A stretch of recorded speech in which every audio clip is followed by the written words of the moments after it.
जिसकी जितनी संख्या भारी उतनी उसकी भागीदारी संविधानामध्ये दिलेल्या डॉक्टर बाबासाहेब आंबेडकरांनी ओबीसीला जे अधिकार आहेत आतापर्यंत हनन झालेले आहेत आणि आजसुद्धा ओबीसी जनगणनेच्या मध्ये ओबीसीचा कालम नसल्यामुळे ओबीसीवर पुन्हा अन्याय होत आहे। त्याविषयी आज आपले ओबीसी नेता सुंदरजी सहारेजी यांचे मत घेऊया। सर आपले परिचय।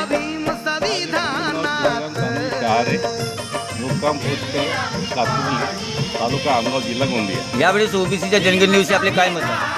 जनगणनेविषयी माझं मत हेच आहे की जनगणना आपल्या महाराष्ट्राची होत आहे। ह्या जनगणने एक तर पुष्कळ दिवसापासून जनगणना झालेली नाही आणि जनगणना होत आहे, परंतु या जनगणनेमध्ये आमचे ओबीसीचे कालमच नाही आहे।